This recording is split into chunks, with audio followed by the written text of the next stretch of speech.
ஆண்டர்பனர் ஆகணும்னா அதற்கு நிறைய பயிற்சிகள் வேணும். அதை நம்ம வகுப்புல சொல்லித்தரோம். முறுக்க முழுசா சாப்பிடுறதுக்கு பதிலா 10 பேருக்கு பங்கிட்டு கொடுத்துட்டா ஒண்ணுமே கிடைக்காது. பிசினஸை பொறுத்த வரைக்கும் நீங்களே உற்பத்தி பண்ணி நீங்களே விற்கணும். 0 ப்ரிசர்வேட்டிவ்ஸ்.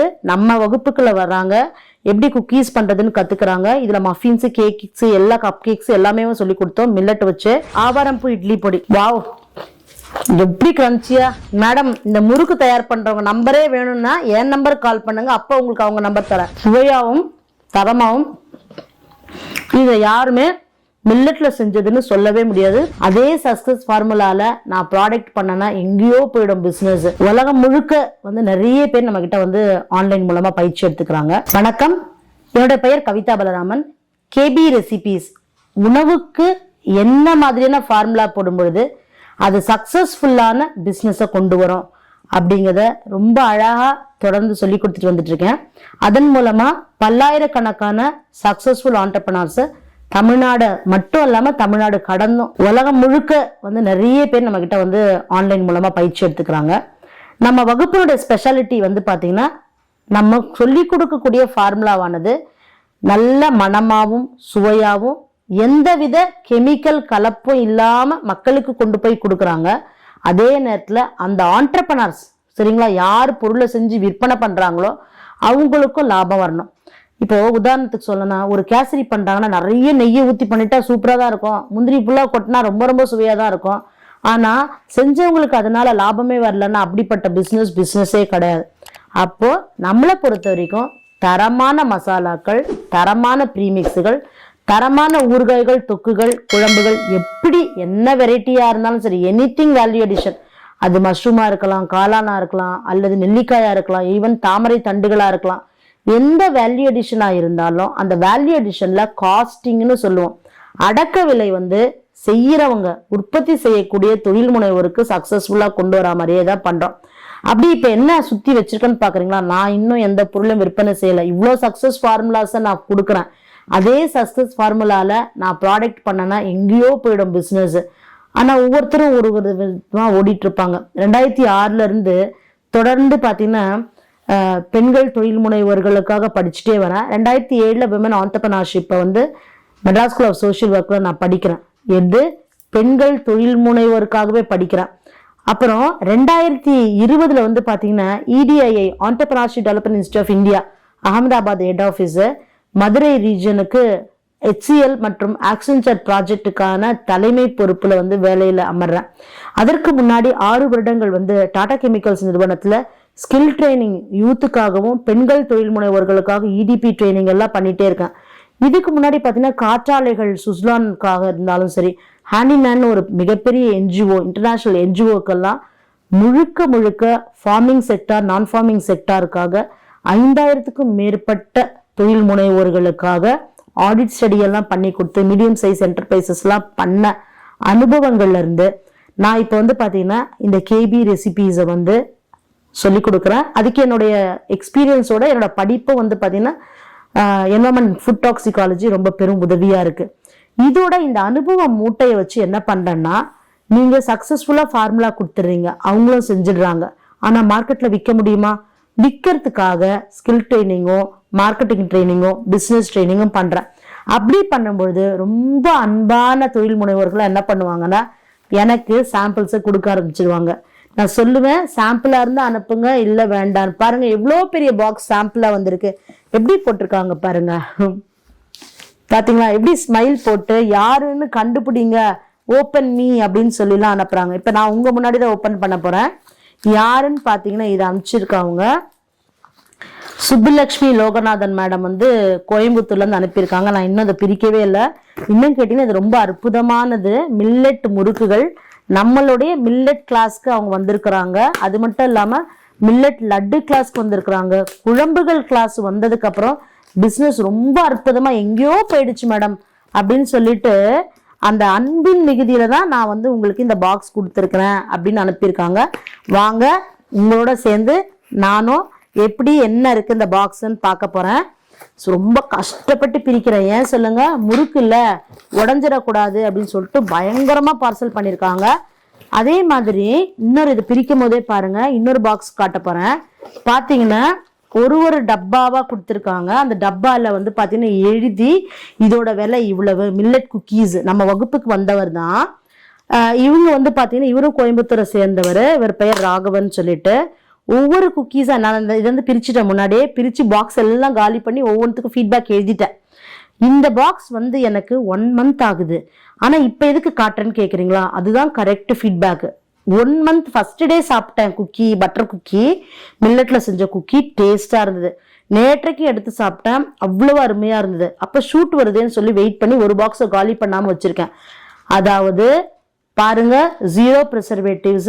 நம்ம வகுப்புக்குள்ள வர்றாங்க, எப்படி குக்கீஸ் பண்றதுன்னு கத்துக்கிறாங்க. இதுல மஃபின்ஸ், கேக்ஸ், எல்லா கப் கேக்ஸ் எல்லாமே சொல்லி கொடுத்தோம் மில்லட் வச்சு.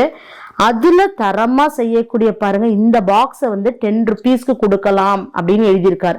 ஸோ அவருக்கு நான் வந்து ஃபீட்பேக்ஸ் கொடுக்க போறேன். ரொம்ப அருமையா வந்திருக்கு. காஸ்டிங்கும் நல்லா ஒர்க் அவுட் பண்ணிருக்கீங்க. மக்களுக்கும் போய் சேர்ற மாதிரி சுவையாவும் தரமாவும் இதை யாருமே மில்லட்ல செஞ்சதுன்னு சொல்லவே முடியாது. அவ்வளவு கச்சிதமான இனிப்பு. நம்மளதை பொறுத்த வரைக்கும் இனிப்பு ரொம்ப இருக்கவே இருக்காது, கரெக்டா இருக்கும். ஏன்னா அப்பதான் மில்லட்னுடைய நியூட்ரியன்ஸ் கிடைக்கும் அப்படின்ட்டு அவ்வளோ எக்ஸலண்டா பண்ணியிருக்காரு. அவருக்கு வந்து இன்னைக்கு டீட்டெயில்டா நான் வந்து ஃபீட்பேக்கை கொடுத்துருவேன். இப்ப வீடியோல இல்லைன்னா மொத்தத்தையும் நான் சாப்பிட்டுருவேன். வீடியோல இருக்கிறதுனால நான் கீழே வச்சுட்டேன். இப்ப அடுத்து வந்து முறுக்கு பார்க்கணும். முறுக்கு வந்து அவங்க என்கிட்ட சொல்லியிருந்தாங்க. ஒன்று வந்து தேங்குடலும் கொடுத்துருக்கேன், இன்னொன்று வந்து மகிழ முறுக்கும் கொடுத்துருக்கேன். அப்புறம் கை அச்சு முறுக்கு கொடுத்துருக்காங்களான்னு பார்ப்போம். ஏன் தேங்குடலும் மகிழ முறுக்கும் சொல்றேன்னா, மக்கள் முறுக்கு பிஸ்னஸ் பண்றாங்க. கேட்டா என்ன முறுக்கு விற்கிறீங்க, முள்ளுன்றாங்க. முள்ளு முறுக்குன்னு இனிமே சொல்லக்கூடாது. முள்ளு முள்ளா இருந்ததுன்னா அது முள்ளு முறுக்கு குத்தம், அப்படி கிடையாது. ஆக்சுவலா ரொம்ப நல்லா இருக்கும்.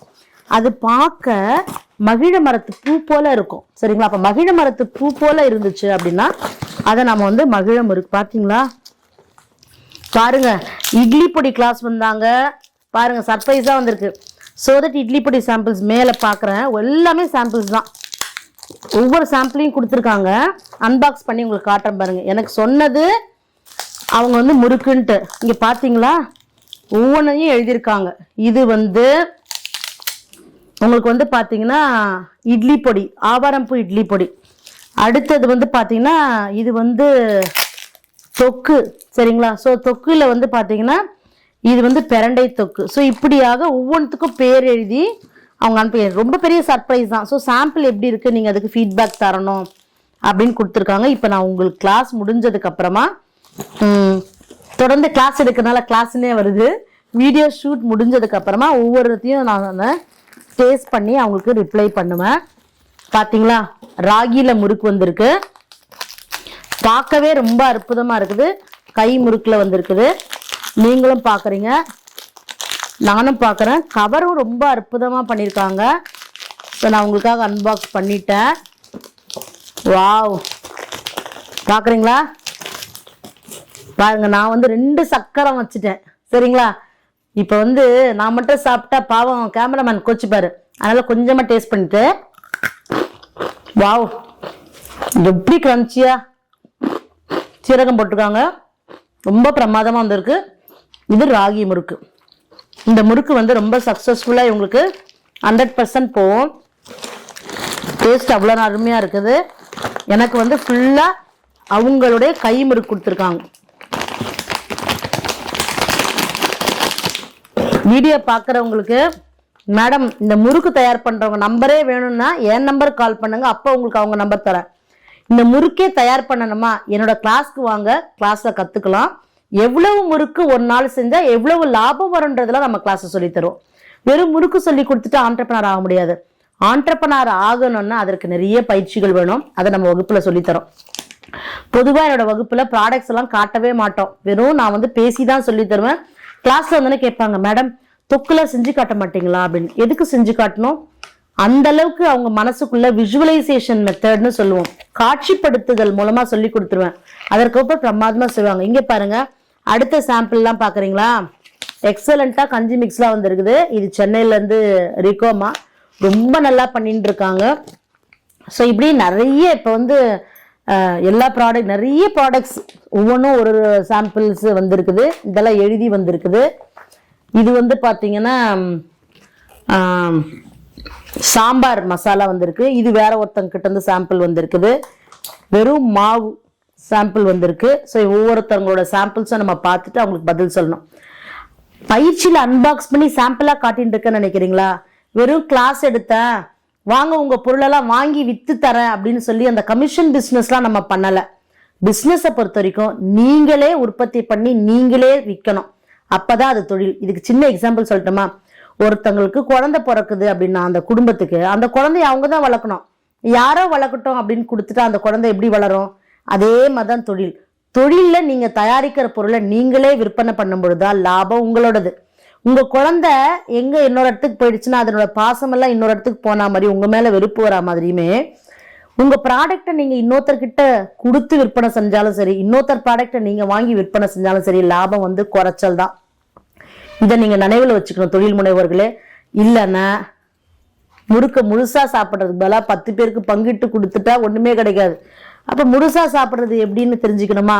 வாங்க நம்மளுடைய வகுப்பில் சக்சஸ்ஃபுல் தொழில் முனைவோராக ஆவது எப்படி மட்டும் இல்லை, சக்சஸ்ஃபுல் தொழில் முனைவோராக ஆனவர்கள் அடுத்து அனுப்பக்கூடிய சாம்பிள்ஸையும் சாப்பிட்டு பார்த்து எல்லாத்துக்கும் சாம்பிள் வாங்க நினச்சிக்கூடாது. ஒரு ஃபோட்டோ அனுப்பிட்டா கூட போதும். இதில் இவ்வளவு இன்னும் சில மாற்றங்கள் செய்யணும் அப்படிங்கிறது எல்லாத்தையுமே சொல்லி கொடுத்து தொடர்ந்து அவர்களுக்கு ஃபாலோ அப்னு சொல்லுவோம். அதாவது கற்றுக் கொடுத்துட்டோம் போயிட்டு வாங்க அப்படின்னு சொன்னால் அவங்க போய் பப்ளிக் எக்ஸாமில் சூப்பராக எழுதுறது இல்லை. அதுவே 2 மாடல் எக்ஸாம் 3 மாடல் எக்ஸாம் வைக்கிறாங்கன்னா அந்த ஸ்கூலில் இருக்க பிள்ளைங்க நல்ல மார்க் எடுக்குது. அதே போல தான் நீங்கள் வந்து தொழில் முனைவர் ஆயிட்டீங்க, என்னங்க முடிஞ்சிடுச்சு சர்டிஃபிகேட்டை வாங்கிக்கிங்க நோட்ஸை பிடிச்சிக்கிங்கன்னு இல்லாமல் அதற்கப்புறமா பெண்களுக்கு நிறைய சவால்கள் இருக்கும். ஏன்னா நான் வந்து ஒரு ப்ரொஃபஷனல் சோஷியல் ஒர்க்கர், அந்த Madras school of social work படித்ததுனால. அப்படின்னும் பொழுது பெண்களுக்கு ஏற்படக்கூடிய சிக்கல்கள் பிரச்சனைகளுக்கெல்லாம் தனியான வகுப்புகள், அப்புறம் ஸ்கில் ட்ரைனிங் வகுப்புகள், தொழில் பயிற்சி வகுப்புகள், மார்க்கெட்டிங் வகுப்புகள், இதெல்லாம் தொடர்ந்து அவர்களுக்கு காம்ப்ளிமெண்ட்ரி வகுப்புகளாக நடத்தும் பொழுது அடுத்த கட்டம்னு வருது. அவங்களுக்கு ரொம்பவே ஈஸியாகவும் யூஸ்ஃபுல்லாகவும் இருக்குது. உங்களுக்கும் இந்த வீடியோ ரொம்ப யூஸ்ஃபுல்லாக இருந்திருக்கும், ரொம்ப பிடிச்சிருக்கும் நம்புகிறேன். வாய்ப்புக்கு நன்றி. வணக்கம்.